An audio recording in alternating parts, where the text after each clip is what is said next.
বন্ধুরা, এটা কি বলো তো? এটা হচ্ছে আমাদের বাড়ির ঘরোয়া উপকরণ দিয়ে তৈরি করা অল ইন ওয়ান ফার্টিলাইজার।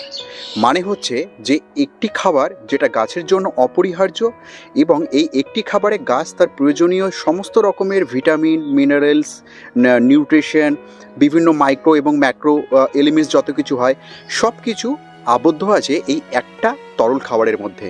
আমরা তো গাছে অনেক ধরনের তরল খাবার ব্যবহার করে থাকি, কিন্তু আজ এই তরল খাবারটা তোমাদেরকে বানিয়ে দেখাবো এবং কি কি উপকরণ ব্যবহার করে আমি বানাচ্ছি সেটাও তোমাদেরকে দেখাবো। তো হলপ করে তোমাদেরকে বলতে পারি যে এই একটি তরল খাবার তোমরা যদি গাছে প্রয়োগ করো তাহলে কিন্তু অবশ্যই গাছের বৃদ্ধিও যেমন হবে, গাছ সতেজ থাকবে, এবং উভয় গাছের পক্ষে, যেমন আমাদের ফল গাছ আছে, আমাদের ফুল গাছ আছে, উভয় গাছের পক্ষে তোমরা এই খাবারটাকে ব্যবহার করতে পারবে বছরের যে কোনো সময়। তো চলো আর কথা না বাড়িয়ে ভিডিওটাকে শুরু করা যাক। এবং আমার সমস্ত দর্শক বন্ধুকে একটি কথা বলার, যে ভিডিওটা সম্পূর্ণ মনোযোগ সহকারে দেখবে, কোনো স্কিপ করবে না। এবং যে সকল নতুন দর্শক বন্ধুরা স্পিকার্স গার্ডেনিংয়ে প্রথমবার এসেছো তারা অবশ্যই চ্যানেলটিকে সাবস্ক্রাইব করবে এবং নিচে দেওয়া বেল আইকনটি অলে প্রেস করে নেবে।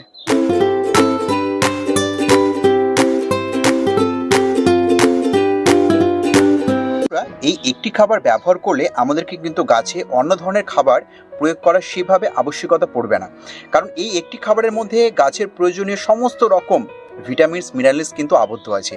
এবং এই একটি খাবার তৈরি করতে কিন্তু আমাদের পকেট থেকে সেভাবে আমাদেরকে কোনো খরচা করতে হচ্ছে না, একদম সম্পূর্ণ বিনে পয়সায় বাড়ির ঘরোয়া উপকরণ ব্যবহার করে আমরা কিন্তু এই অল ইন ওয়ান ফার্টিলাইজারটাকে কিন্তু খুব সহজেই ব্যবহার করে নিতে পারি। তো চলো এবার আমরা দেখি নিই যে এই অল ইন ওয়ান ফার্টিলাইজার আমরা কিভাবে প্রস্তুত করব এবং একে প্রস্তুত করার জন্য এর কি কি উপকরণ আমাদেরকে সময় মতো জোগাড় করে নিতে হবে। বন্ধুরা, তোমরা দেখতে পাচ্ছ আমি এখানে কিন্তু কিছু উপকরণ নিয়ে নিয়েছি। এই উপকরণের প্রথম যেটা, সেটা হচ্ছে চা পাতা। তোমরা এখানে নতুন চা পাতাও নিতে পারো বা ব্যবহৃত চা পাতাও ব্যবহার করতে পারো। তার পাশের সেকেন্ড যে উপকরণটা, সেটা আমাদের সকলের পরিচিত অ্যালোভেরা। তো অ্যালোভেরা তোমরা এইভাবে ম্যাচিওর ডালও নিতে পারো বা কচি ডালও তোমরা নিতে পারো। এর পাশে কিন্তু আমাদের সবার পরিচিত কিন্তু সর্ষের খোল। এই সর্ষের খোল কিন্তু একটা গাছের জন্য অপরিহার্য খাবার, সেটা আমরা সকলে জানি। এর পাশাপাশি আমরা বিভিন্ন রকমের গাছের ফাঙ্গাল প্রবলেম জনিত যে সমস্ত ফাঙ্গিসাইডের ব্যবহার আমরা করে থাকি, তো ঘরোয়াভাবে আমরা সকলে জানি এই হলুদ কিন্তু একটা অ্যান্টিসেপটিকের মধ্যে পড়ে, এবং এই হলুদের মধ্যে কিন্তু প্রচুর গুণাগুণ রয়েছে এবং গাছের বিভিন্ন রকম ফাঙ্গাল অ্যাটাক আটকাতে কিন্তু এই হলুদ সক্ষম। তাই এই হলুদের ব্যবহারও আমরা করব চতুর্থ খাবার হিসাবে। এবং এর সঙ্গে আমরা যেটা ব্যবহার করছি সেটা হচ্ছে গুড়। তো তোমরা তোমাদের বাড়িতে যে গুড়টা স্টকে থাকবে সেই গুঁড়ো ব্যবহার করতে পারো, এবং তার সঙ্গে তোমরা বাজার থেকেও গুড় কালেক্ট করে নিয়ে আসে সেই গুঁড়ো তোমরা ব্যবহার করতে পারো। তো এই 1, 2, 3, 4, 5 এই 5টে খাবারকে কি প্রথায় আমরা ব্যবহৃত করব এবং কতখানি করে আমরা ব্যবহৃত করব, চলো আমরা দেখে নিই।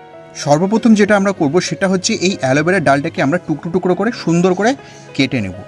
এইভাবে সুন্দর করে টুকরো টুকরো করে ডালটাকে প্রথমে আমাদেরকে কেটে নিতে হবে। এটা হচ্ছে আমাদের প্রথম কাজ।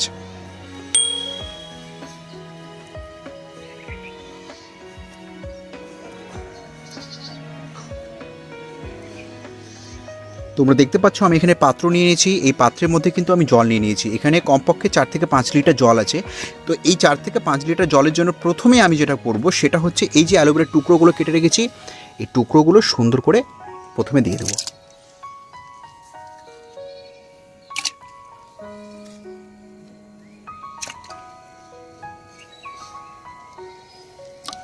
দেখতে পাচ্ছ আমাদের অ্যালোভেরার টুকরো দেওয়া হয়ে গেল।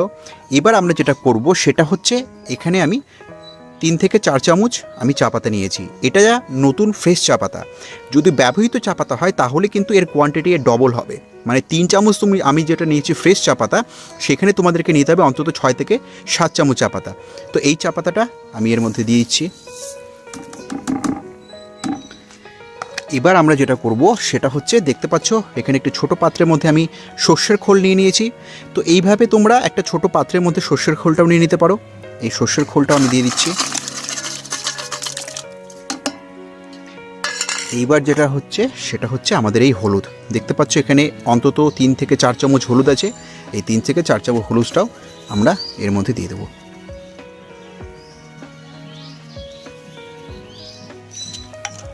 এবার লাস্ট যেটা থাকছে সেটা হচ্ছে আমাদের এই গুড়।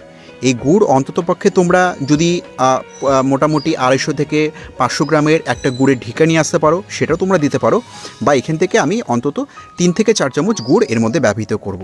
এবার যেটা করতে হবে সেটা হচ্ছে সুন্দর করে এই জলটাকে ভালো করে গুলিয়ে দিতে হবে, যাতে প্রত্যেকটা উপকরণ সুন্দর করে জলের সঙ্গে মিশে যায়।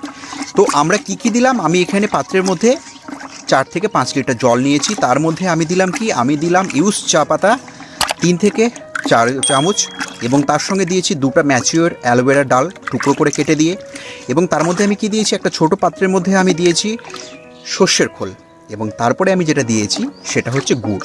তো এই 5টি উপকরণকে সুন্দর করে এরকম জলের মধ্যে মিশিয়ে তোমাদেরকে অন্তত পক্ষে এই জলটা কিন্তু আমাদেরকে 24 ঘন্টা থেকে 72 ঘন্টার জন্য ছেড়ে দিতে হবে, এবং তারপরে আমরা ফিরে আসব, এবং তারপরে ফিরে এসে দেখব আমাদের সেই খাবারটা রেডি হয়েছে কিনা। বন্ধুরা, আমাদের বাগানের ফুলের গাছই হোক বা ফলের গাছই হোক, উভয় গাছের পক্ষে কিন্তু আমরা এই অল ইন ওয়ান ফার্টিলাইজারটা ব্যবহার করতে পারবো। যেমন এই অল ইন ওয়ান ফার্টিলাইজার যদি আমরা ক্রমাগত প্রত্যেক মাসে আমরা যদি গাছে ব্যবহৃত করি, তাহলে কিন্তু যেমন এই ফলের কিন্তু সাইজ যেমন খুব ভালো থাকবে, ফলের আয়তন ভালো থাকবে, তেমন কিন্তু এরকম প্রচুর পরিমাণ একটা ছোট গাছের মধ্যে তোমরা কিন্তু এরকম প্রচুর পরিমাণে ফল এবং ফুল আনতে সক্ষম হবে। এখানে যেমন আমরা ফলের গাছ দেখতে পাচ্ছ, এগুলো কিন্তু সমস্ত ফুলের গাছ, এবং এই অল ইন ওয়ান ফার্টিলাইজার কিন্তু প্রত্যেক মাসে আমি আমার ছাদ বাগানে প্রয়োগ করি। 24 থেকে 72 ঘন্টা পর যখন আমরা সেই উপকরণগুলোকে মিশ্রিত অবস্থায় যখন রেখেছিলাম সেই বালতির মধ্যে বা পাত্রের মধ্যে, সেটাকে ছেঁকে নেওয়ার পর কিন্তু আমাদের হাতে যেটা আসবে সেটা হচ্ছে এই তৈরি হওয়া পরিপক্ত পরিমাণে আমাদের অল ইন ওয়ান ফার্টিলাইজার। এবং এই অল ইন ওয়ান ফার্টিলাইজারটা কিন্তু 72 ঘন্টা বা 24 ঘন্টা পর কিন্তু গাছে প্রয়োগ করার জন্য একবারে উপযুক্তভাবে তৈরি হয়ে গেছে। তো এটা প্রয়োগ করব আমরা কিভাবে? এটা আমরা কিন্তু কোনো জলের সঙ্গে না মিশিয়ে সরাসরি গাছে প্রয়োগ করতে পারি। যেহেতু অনেকের মধ্যে একটা সন্দেহ থাকে যে সর্ষের খোলকে ডাইরেক্টলি গাছে প্রয়োগ করা উচিত নয়, যেহেতু আমরা এর মধ্যে সর্ষের খোল প্রয়োগ করেছি, তো তারা এর সঙ্গে, যেমন এখানে পাত্র দেখতে পাচ্ছ, এটা গ্লাস, এই গ্লাসের যে উপকরণটা আছে এর সঙ্গে আমি আরও 2 গ্লাস জল মিশিয়ে নেব। তারপরে কিন্তু আমি এই উপকরণটাকে গাছে ব্যবহৃত করতে পারি যদি কারোর সন্দেহ থাকে, এবং ডাইরেক্টলি যদি আমি এটাকে প্রয়োগ করি তাও কোনো গাছের ক্ষতি হবে না।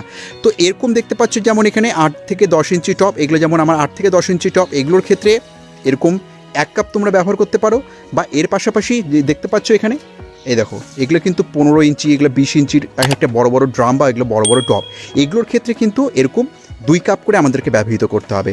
তো এটাই কিন্তু এর প্রয়োগ করার নিয়ম, এবং এই উপকরণ তৈরি করতে কিন্তু আমাদের পকেট থেকে কোনো খরচা হলো না। আমরা আমাদের কিচেন, যে আমাদের রান্নাঘর থেকে সেখানকার কিছু উপকরণ এবং বাড়ির কিছু ওয়েস্টেজ উপকরণ দিয়ে কিন্তু আমরা সুন্দর করে এই অল ইন ওয়ান ফার্টিলাইজার তৈরি করে নিতে পারলাম, যেটা গাছের জন্য অপরিহার্য খাবার।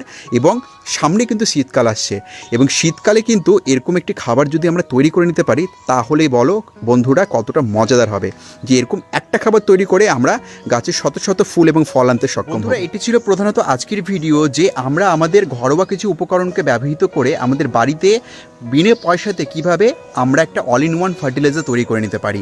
এবং সেই অল ইন ওয়ান ফার্টিলাইজার কিন্তু আগামী যেমন শীতকাল আসে, সেই শীতকালের গাছে ব্যবহৃত করার জন্য কিন্তু একটি খুব ভালো খাবার হিসেবে আমি মনে করে থাকি। এবং যে সমস্ত বাগান বন্ধুরা ঘরোয়া উপকরণ ব্যবহার করে খাবার তৈরি করো, তারাও কিন্তু সেটাকে মনে করো।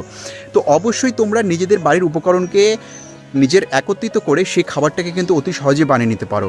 তো এতক্ষণ ধরে ধৈর্য দিয়ে ভিডিওটাকে দেখার জন্য তোমাদেরকে অশেষ ধন্যবাদ। এভাবে আমাদের ভিডিওগুলো দেখতে থাকো, এভাবে পিকাস গার্ডেনিংকে নিজেদের ভালোবাসা দিতে থাকো। দেখা হবে পরবর্তী ভিডিওতে এরকম আরও ঘরোয়া টোটকা নিয়ে, এরকম ঘরোয়া উপকরণ ব্যবহৃত করে খাবার তৈরি করা নিয়ে। কিন্তু ততক্ষণের জন্য আমার প্রত্যেকটা দর্শক বন্ধুকে ওয়েট করতে হবে, এবং আমি আজকের মতো এখানে জানাচ্ছি আমার প্রত্যেকটা দর্শক বন্ধুকে নমস্কার।